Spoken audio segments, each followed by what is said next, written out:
नमस्ते। आज के इस खास चर्चा में हम गोस्वामी तुलसीदास जी के जीवन को बहुत करीब से समझने वाले हैं। रामचरितमानस जैसे महान ग्रंथ को लिखने वाले संत का जीवन सिर्फ भक्ति की कहानी नहीं है।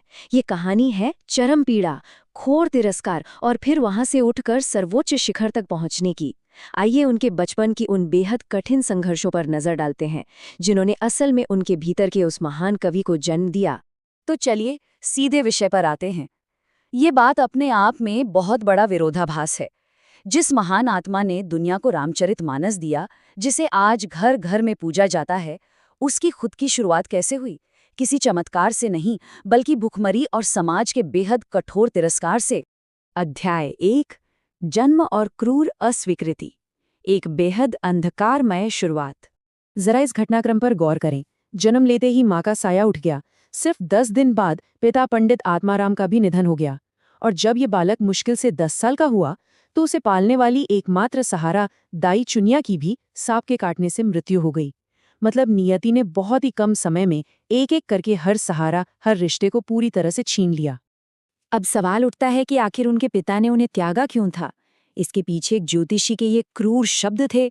वो कैसा पुत्र है जो जन्म लेते ही अपनी माँ को खा जाए? इन अंधविश्वासी शब्दों ने उस नवजात बच्चे पर एक अशुभ श्राप का ठप्पा लगा दिया था, और इसी वजह से उन्हें जन्म के तुरंत बाद त्यागने का फैसला कर लिया गया। अध्याय 2, अपमान और अकेलापन। यहाँ से उनके जीवन का वो दौर शुरू होता है जो किसी गहरी खाई से कम नहीं था।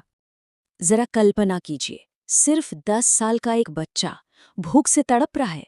उसके पास रहने का कोई ठिकाना नहीं है, और वो रात के घोर अंधेरे में एक पेड़ के नीचे अकेले सो रहा है, बिना किसी दिशा के, बस रोते हुए भटक रहा है, बिल्कुल बेसहारा।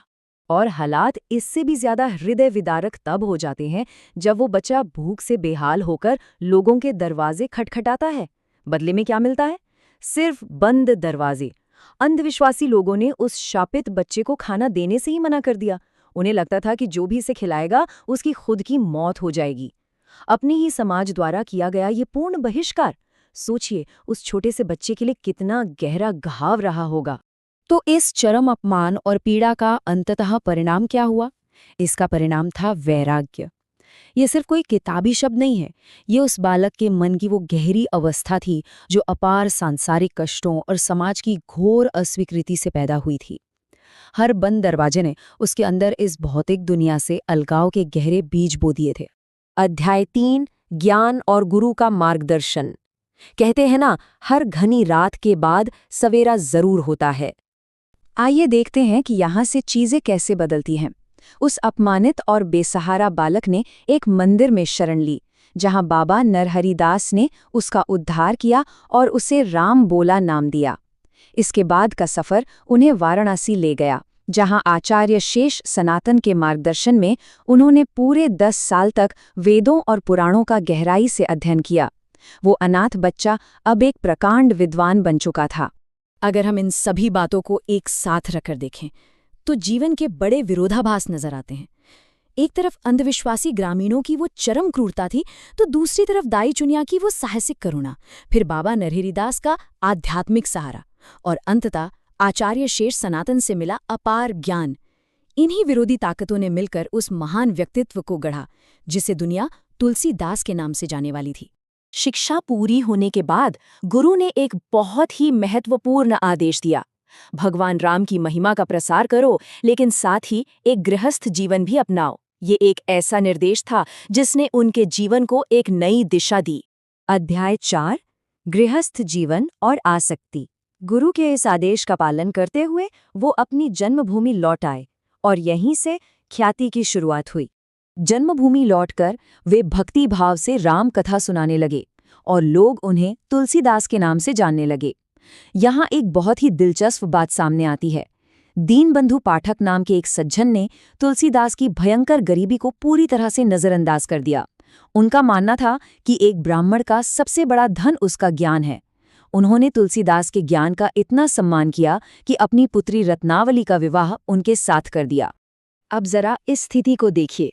बाईं ओर वो भटकता हुआ अनाथ बालक है जो दुनिया से पूरी तरह विरक्त था, और दाईं ओर अपनी पत्नी रत्नावली से अत्यधिक प्रेम करने वाला एक मोहग्रस्त पति। ये आसक्ति इतनी तीव्र थी कि रत्नावली की सहेलियां भी ताने मारती थीं। सोचिए, बचपन का वो असीम वैराग्य अचानक से इस असीम मोह में कैसे बदल गया। लेकिन ये मोह बहुत जल्द एक झटके से टूटने वाला था। भाई दूज के मौके पर रत्नावली को अचानक मायके जाना पड़ा। पीछे छूट गया सिर्फ एक पत्र। जब तुलसीदास लौटे और वो पत्र पढ़ा तो अपनी पत्नी से दूर होने की वो प्रतीक्षा उनके लिए बिल्कुल असहनीय हो गई।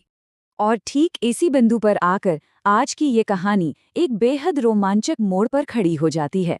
अपनी पत्नी से मिलने की बेताबी में वो सारी हदें पार करने वाले हैं। लेकिन असली सवाल जो हमें सोचने पर मजबूर करता है वो ये है कि आखिर ये तीव्र सांसारिक मोह दुनिया की सबसे महान ईश्वरीय भक्ति में